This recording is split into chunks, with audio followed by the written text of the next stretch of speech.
Hello everyone. তো সবাইকে আরও একবার ওয়েলকাম অন্য একটা ভিডিওতে।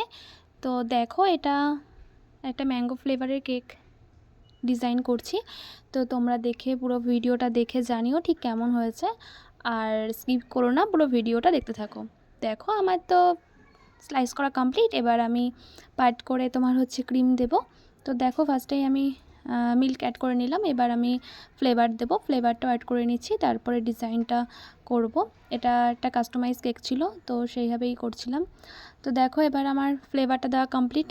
ক্রিম দিয়ে দেবো, তারপরে তোমার হচ্ছে নেক্সট লেয়ারটা দেবো। এইভাবেই তৈরি করছিলাম। আর যতটা ফাস্ট দেখাচ্ছি ততটা ফাস্ট করছিলাম না, আস্তে আস্তেই করছিলাম। বাট তোমার হচ্ছে এখন ফাস্ট করে দিয়েছি। দেখো, আমার তো লেয়ারে কমপ্লিট দেওয়া হয়ে গেছে পুরোপুরি। এবার আমি মিল্কটা অ্যাড করে নিলাম। আর এখানে হঠাৎ করে দেখলাম কারেন্টটা চলে গেল, আবার চলে আসলো, এর জন্য ভিডিওটা ওরকম হয়ে গেল। তো দেখো, আমি ক্রাম কোটিং করে কিছুক্ষণ ফ্রিজে স্টোর করে নিয়েছিলাম, তারপরে আবার বের করে আবার ক্রিম অ্যাড করেছিলাম। দেখো, ক্রাম কোটিং করা কমপ্লিট হয়ে গেছে। এবার আমি ক্রিমটা অ্যাড করে দিচ্ছি। ভালোভাবে ক্রিমটা অ্যাড করে নিলাম। তারপরে ফিনিশিং দেওয়ার জন্য আমি আবার টাচ আপ করছিলাম। তো দেখো, অনেকটাই প্রায় কমপ্লিট, দেখতেই পাচ্ছ, বুঝতেই পারছো।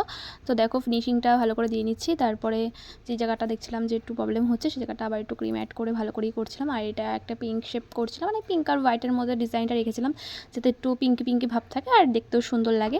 তো তোমরা কিন্তু কেউ স্কিপ করো না, পুরো ভিডিওটা দেখো, তারপরে জানিও। তো দেখো, আমার তো কমপ্লিট করা হয়ে গেছে প্রায়। এখন আমি উপরে এটা ফিনিশিং করছি, তারপরে এখন ফ্লাওয়ার করব। তো বুঝতে পারছিলাম না কেমন ডিজাইন করব। তারপরে হঠাৎ করে মাথায় আসলো যে না, এরকম করবো না, একটু অন্যরকমভাবে করব। তো তারপরে আমি সেটা আবার মিক্সড করে দিলাম। দেখতেই পাচ্ছ তোমরা, এখন একটু অন্যরকম করে দিচ্ছিলাম। তো ফার্স্টে ভাবছিলাম যে একরকম করবো, তাহলে ওইভাবে ভালো লাগছিলো না খুব একটা, তার জন্য এরকম করে দিচ্ছিলাম। তো এটা পিঙ্কি পিঙ্কি ভাবছিলো, হোয়াইটের মধ্যে বেশ ভালো লাগছিলো, দেখতে বেশ সুন্দর লাগছিলো। তো তোমরা তো বুঝতে পারছো না, এখন তোমরা পুরো ভিডিওটা দেখো, এর জন্য তারপরেই বুঝতে পারবে যে কেমন লাগছে। দেখো, আমার তো পুরো সাইডটা কমপ্লিট হয়ে গেছে। এখন আমি ডেকোরেশনের জন্য ফ্লাওয়ার করব। তো আমি দেখো, এটা আমার মনে হলো যে এটার সাথে এই ফ্লাওয়ারটা বেশি ভালো যাবে, এর জন্য আমি এই ফ্লাওয়ারটা বসাচ্ছিলাম খুব সুন্দরভাবে, যতটা করার চেষ্টা করছি মন থেকে করার। তো দেখো, সেইভাবেই আমি তোমার হচ্ছে ভালো করে ফ্লাওয়ারগুলো অ্যাড করে নিচ্ছিলাম। ওপরটা তো ফ্লাওয়ার প্রায় ডান হয়ে গেছে। এবার আমি ভাবছিলাম যে নিচটা একটু ফাঁকা ফাঁকা লাগছে, তো নিচটা আমি বোর্ডটা একটু মুছে আবার নিচটাও অ্যাড করে দিলাম।